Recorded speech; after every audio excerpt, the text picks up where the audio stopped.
ओम श्री गणेशाय नमः। दोस्तों, वीडियो शुरू करने से पहले वीडियो को लाइक कर दे और चैनल को सब्सक्राइब जरूर कर दे। Story name is you are Ajnabi and this story is begin from chapter 1 to 2 and guys don't forget to share your reviews and put on your earphones before starting the video for better experience। तो चलिए शुरू करते हैं। रात का वक्त। एक बार जहाँ हर कोई अपनी मस्ती में झूम रहा है तो वही कोने में एक लड़की चुपचाप सोफे पर बैठी होती है और सॉफ्ट ड्रिंक ले रही होती है। उसके बगल में बैठा लड़का उससे कहता है, आरुषि क्या तुम मेरे साथ डांस करोगी? ये कह वो अपना हाथ उसकी तरफ बढ़ा देता है। वो लड़की आरुषि जिसने व्हाइट कलर का टॉप और ब्लैक जीन्स पहना था। उसके बालों की पोनी बंधी हुई थी, गोरा बदन, होठों पर तिल जो उसकी खूबसूरती में चार चांद लगा देता है। आरुषि उसे अपने प्यार भरी आंखों से देखती है और अपना हाथ उसके हाथों में रख देती है और दूसरी तरफ बैठी हुई लड़की से कहती है, माया मैं अभी आई। ये कह वो उस लड़के के साथ चली जाती है तो वही माया उसके जाने के बाद उस ग्लास को देखती है जिसे आरुषि जूस पी रही थी। उसने उस ग्लास में बचे हुए जूस में एक पीली दवाई डाल दी और आरुषि की तरफ शैतानी मुस्कान के साथ देखती है। माया खुद से कहती है, जितना मौज करना है आज की रात कर लो आरुषि दी, क्योंकि आज के बाद आपका सब कुछ आपसे छिन जाएगा और आपका प्यार विशाल भी मेरा होगा। ये कह वो आरुषि के साथ डांस कर रहे विशाल को बड़े ही हसरत भरी नजर से देखने लगती है। दूसरी तरफ बार के प्राइवेट रूम में एक हैंडसम सा लड़का जिसकी घनी पलकें, एक हाथ में सिगरेट जिससे वो लंबी लंबी कश भर रहा था, वो उस रूम की बालकनी से बाहर देखते हुए अपने असिस्टेंट अहान से अपनी सख्त आवाज में कहता है, जो काम मैंने तुम्हें करने के लिए कहा था क्या वो हुआ? उसकी बात सुनकर उसका असिस्टेंट अपना सर झुका लेता है और अपनी धीमी आवाज में कहता है, सर हम लड़की खोज रहे हैं, पर ऐसी लड़की मिलना जैसा आप चाहते हैं वो भी 2 दिन में तो मुश्किल है। ये कह वो अपना सर उठाकर अपने बॉस को देखता है जो उसे ही देख रहा होता है। आदित्य गुस्से से कहता है, अहान तुम अच्छे से जानते हो कि मैं ऐसा क्यों कर रहा हूँ, तो जैसा कहा जाए वैसा करो। आदित्य धनराजगिर के लिए मुश्किल जैसे शब्द मायने नहीं रखते, समझे तुम? ये कह वो अपना सर फिर से बालकनी की तरफ कर लेता है तो वही उसका असिस्टेंट अपने बॉस के गुस्से को समझता है और जल्दी से वहां से काम करने के लिए निकल जाता है। अहान अच्छे से समझता है कि उसका बॉस ऐसा क्यों कर रहा है। दूसरी तरफ बार के कोने में माया ने विशाल के भी ग्लास में एक दवाई मिला दी थी। जब विशाल और आरुषि डांस खत्म कर वापस माया के पास आते हैं तो अपना अपना जूस खत्म करते हैं। आरुषि को कुछ अजीब सा फील होता है तो वो विशाल से कहकर वॉशरूम चली जाती है। उसके जाने के बाद विशाल को एकदम से सब धुंधला सा दिखाई देने लगता है। उसका सर भारी हो जाता है जिससे वो अपना सर पकड़ लेता है। माया उसकी हालत देख उस पर झूठा फिक्र जताते हुए उसे एक रूम में ले जाती है और जाने से पहले बार के वेटर को कुछ इशारे करती है। वेटर उसका इशारा समझकर हाँ में गर्दन हिलाता है और उसके जाने के बाद वह आरुषि का इंतजार करता है। तो वही आदित्य खिड़की से बाहर देख रहा था कि तभी उसका फोन बजता है, जिसके बाद दूसरी तरफ से कही गई बातों को सुनने के बाद वो जल्दी से फोन रख अपना कोट हाथ में लेता है और जल्दी से रूम से बाहर आता है। आदित्य जब रूम से बाहर आता है तो वो काफी लंबे कदमों से बाहर की तरफ जा रहा था। उसके पीछे उसके गार्ड थे, पर तभी एक लड़की अपने सर को पकड़े हुए आती है। उसे काफी चक्कर आ रहे होते हैं। वो लड़की लुढ़कदाते हुए खुद से कहती है, लगता है यह माया की कोई नई चाल है, मुझे जल्द से जल्द विशाल के पास जाना होगा, वो मेरा इंतजार कर रहा होगा। ये कह वो जैसे तैसे अपने कदम बढ़ती है पर वो किसी से टकरा जाती है और खुद को गिरने से बचाने के लिए वो उस आदमी के कॉलर को खींचती है, जिससे आदित्य के कदम लड़खड़ा जाते हैं और वो लड़की उसे अपने साथ लेकर गिर जाती है। उन दोनों को ऐसे देख आदित्य के पीछे खड़े गार्ड अपनी जगह पर जम जाते हैं, क्योंकि उसका बॉस जब गिरा तब उस लड़की के और उनके बॉस के बीच एक एक्सीडेंटली किस हो जाती है। ऐसा होते ही उन दोनों को ही बड़ा सा झटका लगता है। आरुषि को तो उस दवाई के असर से और किसी मर्द की छुअन से उसकी बॉडी गर्म हो जाती है। आदित्य जब उससे थोड़ा अलग होता है तो उस लड़की को देखता रह जाता है। वो अभी भी उसी पोजीशन में था, अभी भी आरुषि की गर्म सांसें उसके चेहरे पर पड़ रही थी। तभी उसके कानों में आरुषि की धीमी आवाज आती है, प्लीज हेल्प मी। ये कह वो धीरे धीरे बेहोश हो जाती है और उसका चेहरा लाल हो जाता है। उसे ऐसा देख आदित्य हैरान हो जाता है। उसे समझने में देर नहीं लगती कि आरुषि के साथ क्या हुआ है। वो जल्दी से आरुषि को अपनी गोद में उठाकर अपनी कार की ओर चल देता है। उसके पीछे खड़े गार्ड ये देख और भी हैरान थे, क्योंकि आदित्य कभी भी किसी लड़की के करीब नहीं गया था, तो बाहों में उठाना तो बहुत दूर की बात है। पर उन्हें अभी तो आदित्य के पीछे जाना था।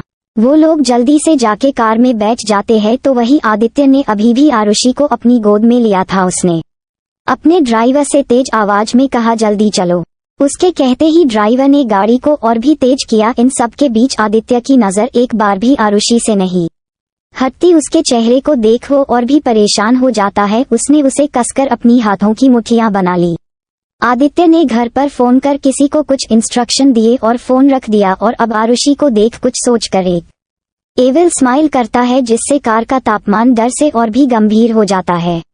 बार में माया जल्दी से विशाल को बेड पर रखती है और थोड़ी दूर जाके फोन पर किसी से कुछ बात करती है। बात करने के बाद वो बहुत गुस्से में होती है। तभी उसकी नजर बेड पर लेटे विशाल पर जाती है। उसके चेहरे पर एक बार फिर वही शैतानी मुस्कान आ जाती है। माया विशाल के करीब जाते हुए खुद से कहती है, क्या हुआ जो आप उस वेटर से बच गई? पर कब तक आरुषि दी? अच्छा हुआ जो आप उस अजनबी के साथ चली गई। अब मेरे और विशाल की सारी दुनिया खत्म हो जाएगी। ये कह वो विशाल के पास जाके बैठ गई और उसके होठों को देखने लगी। उसके होठ सूखे हो गए थे दवाई के असर से। पर माया अपनी हसरतों को पूरा करने के लिए अपने और विशाल के कपड़ों को निकाल देती है और बड़ी ही शिद्दत से विशाल के होठों को चूम रही थी। तो वही नशे में विशाल अपनी शरीर के गर्म होते ही किसी की छुवन पाते ही वाइल्ड हो जाता है और माया के बाल को पकड़ उसे अपने और भी करीब कर लेता है। उसका इस तरफ का बर्ताव माया को बहुत भाता है, जिससे वो पूरी तरह से उसमें खो जाती है। तो वही दूसरी तरफ आरुषि एक कमरे के बेड पर लेटी हुई थी। डॉक्टर ने उसे दवाई दे दी थी, जिससे अब उसका शरीर उतना गर्म नहीं था, पर वो अभी भी बेहोश थी। डॉक्टर ने आरुष से कहा, लगता है जैसे कोई इनसे अपना बदला लेना चाहता हो, इसलिए इन्हें इस तरह की दवाई दी गई थी। डॉक्टर की बात आरुष को समझ नहीं आती। वो डॉक्टर से पूछता है, मतलब क्या है आपका? डॉक्टर उसे बताते हुए कहते हैं, मिस्टर धनराजगिर, इन्हें जो ड्रग दिया था वो वाकई काफी हाई डोज का था। जैसा कि आपने बताया कि आप इन्हें अभी एक बार से लेकर आए हैं, तो मैं आपको बता दूं कि आप इन्हें सही वक्त पर लाए। अगर थोड़ी देर हो जाती तो इन्हें ऐसे हालात में पाकर कई लोग इनका फैया उठा सकते थे। आदित्य ने जब डॉक्टर की बात सुनी तो उसकी भौहें आपस में तन गई। उसका शक सही था। उसने भी जब आरुषि को देखा था तो उसे भी कुछ ऐसा ही देख लगा था। आदित्य ने डॉक्टर से ऑर्डर देते हुए कहा, आप इनका अच्छे से ख्याल रखें, जब तक ये ठीक नहीं हो जाती आप कहीं नहीं जाएंगे। ये कह वो रूम से जाने लगा। तो वही डॉक्टर आदित्य की बात पर अपना सर हिला दिया। तो वही एक डॉक्टर ने उससे बड़ी ही हिम्मत से सवाल किया, मिस्टर धनराजगिर, ये मैडम आपकी क्या लगती है? ये सुन आदित्य के कदम जो दरवाजे तक पहुंचे थे वो वहीं रुक जाते हैं, और वो पीछे मुड़ एक नजर आरुषि को देखता है और अपनी रुखी आवाज में कहता है, ये मेरी अजनबी है। ये कह वो रूम से बाहर चला जाता है। सभी डॉक्टर एक दूसरे को देख अपने कंधे उचका दिए। तो वही आदित्य उस रूम से निकल बाहर आता है और नीचे हॉल में मौजूद अपने असिस्टेंट को कहता है, ऊपर जो लड़की है मुझे उसकी डिटेल्स चाहिए सुबह होने से पहले। ये कह वो अपने रूम में चला जाता है। आहान तो अपने बॉस को वहां से जाते हुए देखता रह जाता है। कुछ देर पहले उसे गार्ड से पता चला था कि आदित्य किस तरह उस लड़की से मिला। ये जान उसके तो होश उड़ गए थे, पर अब उस लड़की की इंफॉर्मेशन निकालना, आखिर बॉस करना क्या चाहते हैं, ये सोच आहान वहां से चला जाता है और बॉस के ऑर्डर को पूरा करता है। अगली सुबह बार के प्राइवेट रूम में माया अपने और विशाल के साथ बिताए गए उस पल को याद करती है और मुस्कुराते हुए विशाल की आंखों को चूम लेती है। ऐसा होते ही विशाल दूसरी तरफ पलट जाता है। उसके बाद धीरे धीरे उसकी आंखें खुलती है। उसे उठता देख माया के चेहरे पर मुस्कान आती है और वो जल्दी से अपनी रोनी सी सूरत बना लेती है और झूठे आंसू बहाकर रोने लगती है। जब विशाल के कानों में किसी की रोने की आवाज जाती है तो वो उस तरफ देखता है। उस तरफ माया को देख वो पूरी तरह शॉक हो जाता है। फिर वो अपनी हालात देखता है, जिसे देखने के बाद उसे सब कुछ समझ आ जाता है। विशाल को बहुत गिल्ट फील होता है। आखिर वो आरुषि को धोखा कैसे दे सकता है। वो ठीक से बैठ जाता है और माया से पूछता है, माया ये सब कैसे? उससे तो सवाल भी नहीं पूछे जा रहा था। माया ने रोते हुए कहा, मैं तो तुम्हें यहाँ लेटा कर दी के पास गई थी। पर दी तो किसी और के साथ चली गई। जब विशाल ने ये सुना तो वो शॉक हो गया। आरुषि उसे छोड़कर कैसे जा सकती है, ये सवाल उसके दिमाग में था। माया ने उसे अपने मोबाइल की तस्वीरें दिखाई जिसमें आदित्य आरुषि को अपनी बाहों में उठाकर अपनी कार में ले जा रहा होता है। उस फोटो को देख विशाल की आंखें फटी की फटी रह गई। उसे विश्वास नहीं हो रहा था कि वो जो देख रहा है वो सही है तो वही माया। विशाल के बदलते भाव को देख माया मन ही मन खुश हो रही थी। माया ने रोते हुए कहा, दी को जाता देख। मैंने उन्हें रोका पर दी ने मना कर दिया। उन्होंने कहा कि वो सिर्फ तुम्हारे साथ पैसों के लिए है, पर अब उन्हें कोई और मिल गया है। विशाल उसकी बातें सुन रहा था, उसे बहुत गुस्सा आ रहा था। माया ने आगे कहा, तुम्हारी तबीयत इतनी ज्यादा खराब हो गई थी कि मैं तुम्हें हॉस्पिटल ले जाने वाली थी, पर जब मैं तुम्हें उठाती तुमने मुझे किस करना शुरू किया। मैंने बहुत रोका पर उसकी आगे की बात सुन विशाल उससे नजरें नहीं मिला पा रहा था। उसने झुकी हुई नजारों से कहा, मुझे माफ कर दो। मैं इसके आगे वो कुछ कह नहीं पाया। माया ने उससे कहा, विशाल कुछ मत बोलो, इसमें तुम्हारी गलती नहीं है, गलती मेरी भी है। पहले मैंने तुम्हें रोका पर आगे मैं खुद को रोक ही नहीं पाई क्योंकि मैं तुम्हें बहुत पसंद करती हूँ। उसकी बात सुन विशाल उसे हैरानी से देखने लगा और उसने कहा, क्या मतलब है तुम्हारा? अभी कहानी जारी रहेगी। So don't forget to share your review and comment your best part of an story.